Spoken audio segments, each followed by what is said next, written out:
এইটা আমাদের তিন্নি, মুখটা দেখুন।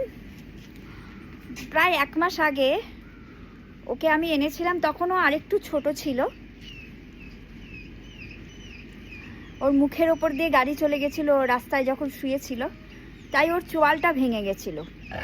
সেই অবস্থায় আমি ওকে নিয়ে এসেছিলাম। তো চোয়ালটা নিজের মতন করে সেট হয়ে গিয়েছে, দাঁতগুলো নেই। আমি ওকে অপারেশন করানোর রিস্ক নিইনি। আমার মনে হয়েছিল যে এত ছোট, তো তখন ও আরও ছোট, এত ছোট অপারেশন করালে হয়তো ওর লাইফ রিস্ক হয়ে যাবে। তাই ভেবেছিলাম মরেই যদি যায় তো এমনি মরুক, কষ্ট দিয়ে মারবো না। তাই জন্য ওর জন্য কোনো ফান্ড অ্যাপিলও করিনি, আর অপারেশনের দিকেও যাইনি।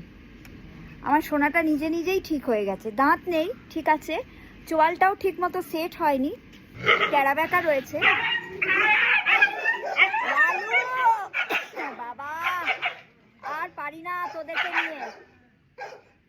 কিন্তু ও খাওয়া দাওয়া করতে পারে, রীতিমতন ভাত খেতে পারে এবং সুস্থ। আমি জানি যে এই বিনা ট্রিটমেন্টে ফেলে রাখার ফলে যদি ও মারা যেত, তাহলে অনেকেই হয়তো আমাকে নিয়ে ট্রোল করতো, অনেক খারাপ কথা বলতো যে শম্পা মুখার্জি বিনা ট্রিটমেন্টে বাচ্চাটা মেরে ফেললো। আবার ফান্ড অ্যাপিল করে অপারেশনের পরে মারা গেলে হয়তো কেউ কিছু বলতে পারতো না, কিন্তু আমার নিজের মন থেকে আমি নিজেকে ক্ষমা করতে পারতাম না। আমার মনে হতো যে আমার পাকামির জন্যই বাচ্চাটা চলে গেল। তো ভগবান যা করে ভালোর জন্যই করে। রিস্কটা আমি নিয়েছিলাম, জানতাম যে ট্রোল হব যদি ওর কিছু হয়ে যায়।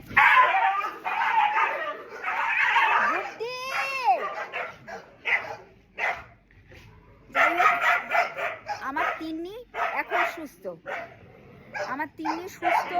আমার তিন্নি ভাত খেতে শিখে গেছে, ভাত খায়। চোয়ালটা যেমনভাবে সেট হয়েছে সেভাবেই ও অভ্যস্ত হয়ে গেছে। দাঁত নেই তাতেও ওর কোনো অসুবিধা নেই, সামনের দিকের দাঁতগুলো ওর নেই, তাতেও কোনো সমস্যা নেই। ও দিব্যি খাওয়া দাওয়া করে, ভাত খায় এবং দুধ সেরেলাক একেবারেই পছন্দ করে না। যেহেতু ছোটোবেলায় ওকে ও আসার পরে শুধু দুধ সেরেলাক খাওয়াতাম, তো এখন যখন অন্য ছোট বাচ্চাগুলোকে দুধ সেরেলাক দিই ও একেবারে খায় না। ও শুধু মাংস ভাত, ডিম ভাত এইসব দরকার। যাই হোক, ভগবানের কৃপায় বাচ্চাটা আমার সুস্থ হয়ে গেছে। ওর চোয়ালটা নিজের মতন সেট হয়ে গিয়েছে এবং ও ভালো আছে। ওর মা একদিন ফোন করেছিল, তারপরে আর ফোন করেনি। যাই হোক, ভালো আছে আমার তিন্নি, ভালো থাক আমার তিন্নি। প্রে করুন আমার তিন্নি যেন এরকমই সুস্থ আর ভালো থাকে। শেল্টার তো দেখুন মুখের অবস্থা। শেল্টারে ছোট বাচ্চা খুব ভয় লাগে, তবু কি জানি ভগবানের ইচ্ছেতে হয়তো সুস্থ আছে, ভালো আছে, হয়তো ভালো থাকবে, হয়তো বড় হয়ে যাবে এভাবেই।